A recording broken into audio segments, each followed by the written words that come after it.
기도하겠습니다. 하나님 아버지 감사드립니다.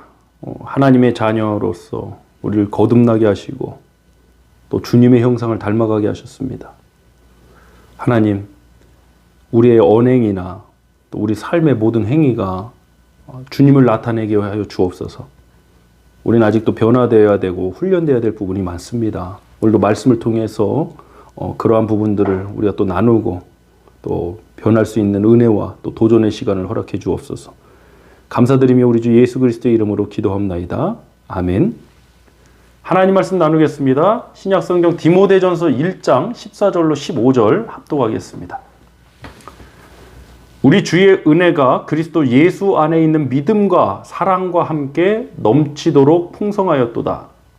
미쁘다 모든 사람이 받을 만한 이 말이요, 그리스도 예수께서 죄인을 구원하시려고 세상에 임하셨다 하였도다. 죄인 중에 내가 괴순이라.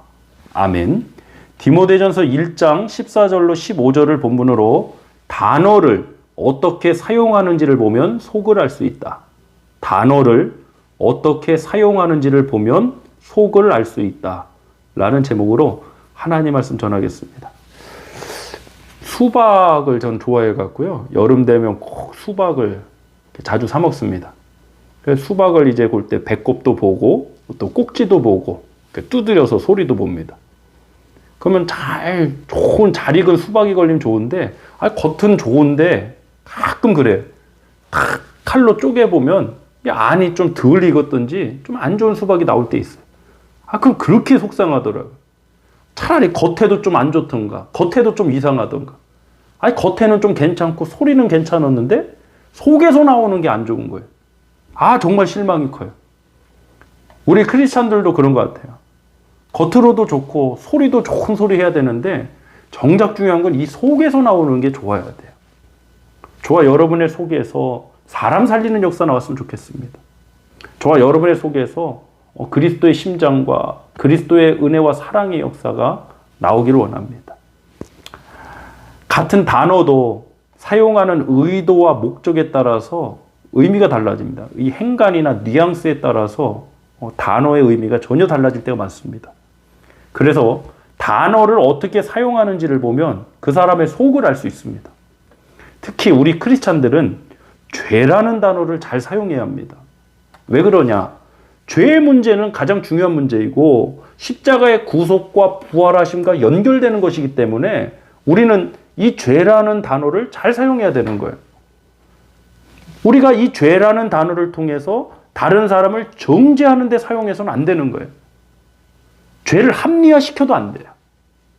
우리가 만약 바리새인들처럼 이 죄라는 단어를 통해서 자신을 다른 사람과 비교해서 나는 천국 백성, 너는 지옥 백성, 나는 도덕적 우월주의자, 이렇게 만들어버리면 안 되는 거예요.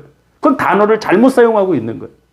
이건 자기의 의를 세우는 것이고 우리는 그 누구도 자기 의로 구원받지 못합니다. 오직 하나님의 의로 구원받는 줄 믿습니다. 내가 죄인이라는 절실한 고백과 깨달음 가운데 죄사함의 은혜가 임하는 것이지, 내가 다른 사람과 비교해서 나는 이만큼 하는 사람이야, 나는 이 정도 하는 사람, 나는 더 잘난 사람이야, 이걸로 우리가 구원의 평가가 이루어지는 것이 아니기 때문입니다. 그래서 죄라는 단어는 다른 사람을 비난하고 정죄하는 데 쓰여질 단어가 아니라 이 죄라는 단어를 통해서 항상 십자가 지신 예수 그리스도께로 인도되어야 하는 것입니다. 죄라는 단어를 잘못 사용하면 사람 정죄하고 비판하고 그리고 내 자신을 나타내려는 데 쓰임 받게 됩니다. 본문 14절로 15절 다시 한번 합독해 보겠습니다. 우리 주의 은혜가 그리스도 예수 안에 있는 믿음과 사랑과 함께 넘치도록 풍성하였도다. 미쁘다 모든 사람이 받을 만한 이 말이요, 그리스도 예수께서 죄인을 구원하시려고 세상에 임하셨다 하였도다. 내가 죄인 중에 괴순이라. 죄인 중에 내가 괴순이라. 바울은 죄라는 단어를 통해 다른 사람을 정죄하고 또 자신과 다른 사람들을 비교해서 자신을 돋보이고 다른 사람을 낮추는 데 쓰지 않았습니다. 어떻게 썼습니까? 예수 그리스도의 은혜를 나타내는 데 썼습니다. 죄인을 구원하려고 오신 예수 그리스도를 나타내시는데 그 단어를 사용했습니다. 꼭 이런 사람들 분명히 있습니다. 다른 사람들을 비난하고 정죄해서 나를 돋보이려고 하는 사람, 정말 악한 겁니다. 예수님의 십자가는 자기 자신을 희생해서 다른 사람들을 살리는 역사죠.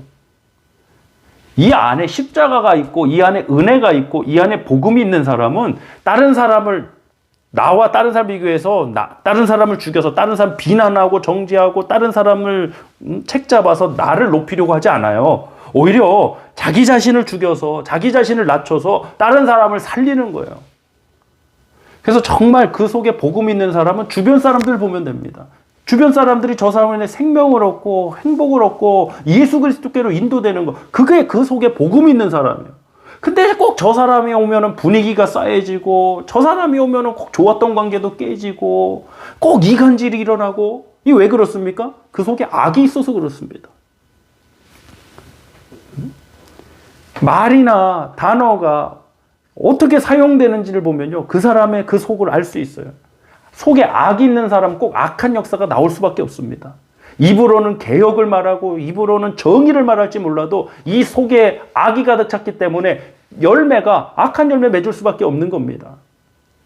만약 우리 속 안에 선이 있다면 생명을 살리는 역사가 될 줄 믿습니다.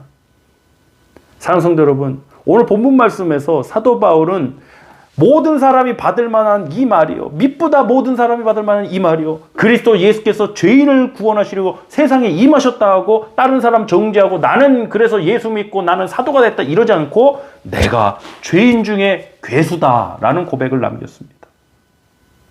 이것이야말로 정말 은혜 받은 사람이고 이것이야말로 정말 예수를 나타내는 사람이죠. 우리 에베소서 4장 29절 말씀 합독하겠습니다. 무릇 더러운 말은 너희 입 밖에도 내지 말고 오직 덕을 세우는 데 소용되는 대로 선한 말을 하여 듣는 자들에게 은혜를 끼치게 하라. 자나깨나 불조심이라 했는데 자나깨나 말조심입니다. 반말은 지가 듣고 새가 듣는다는데 결국 하나님 다 들으십니다. 더러운 말이 무엇입니까? 첫째, 덕을 세우지 못하는 것입니다. 둘째, 듣는 사람들이 은혜 받지 못하는 말입니다.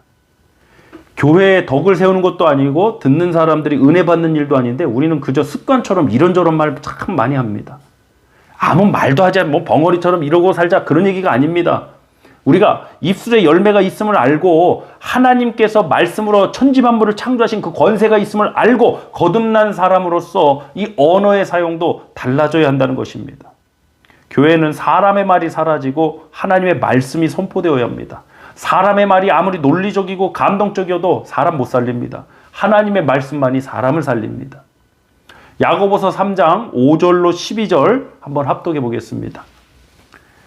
이와 같이 혀도 작은 지체로 돼 큰 것을 자랑하도다. 보라, 얼마나 작은 불이 얼마나 많은 나무를 태우는가. 혀는 곧 불이요 불의의 세계라. 혀는 우리 지체 중에서 온몸을 더럽히고 삶의 수레바퀴를 불사르니 그 사르는 것이 지옥불에서 나느니라. 이 혀가 우리의 삶을 태워버릴 정도래요. 작은 불이 큰 나무를 태우듯이, 작은 불씨가 그냥 산간을 태워버리듯이 이 혀에서 나오는 이 말이 우리의 삶을 태워버려요. 지옥불에서 난다고 그랬어요.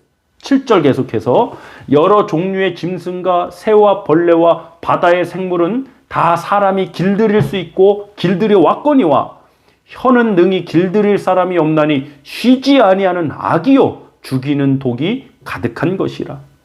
이러므로 우리가 주 아버지를 찬송하고 또 이것으로 하나님의 형상대로 지음을 받은 사람을 저주하니 한 입에서 찬송과 저주가 나오는도다.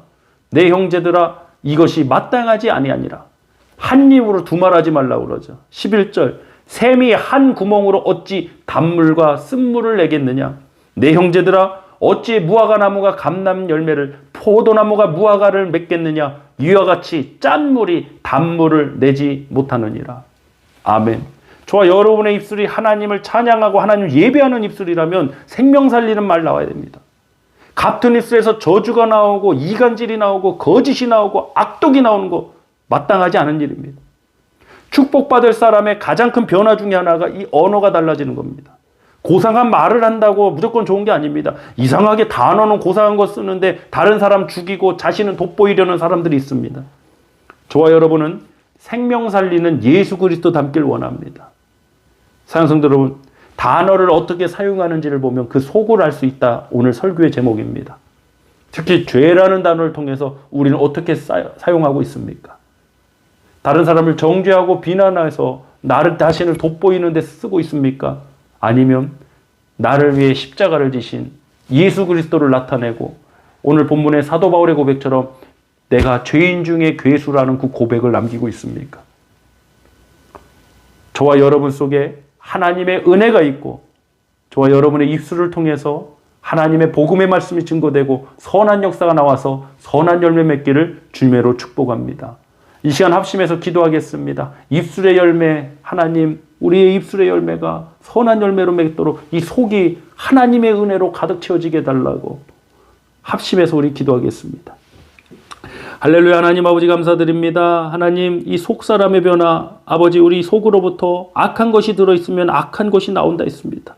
하나님 우리의 말로 사람을 죽이고도 하는 그러한 일들이 많습니다. 또 인터넷 댓글 이런 글들로 얼마나 많은 생명이 희생당합니까? 사람의 말에 살리고 죽는 권세가 있다고 그랬습니다. 하나님 우리는 주님을 찬양하는 입술입니다. 하나님을 예배하는 입술입니다. 감사하는 입술입니다. 단물과 쓴물이 한 입에서 나올 수 없다고 그랬습니다. 우리 입에서 단물이 나오듯이 아버지를 찬양하듯이 생명의 역사가 나오듯이 우리의 인간관계에서도 아버지 생명의 말들이 나오게 주님 우리를 변화시켜 주시옵소서. 오늘도 우리의 입술을 통해서 하나님의 말씀이 나오고 생명을 살리고 힘을 주는 역사들 나오기를 원하고 우리 주 예수 그리스도의 이름으로 축복하며 기도하옵나이다. 아멘.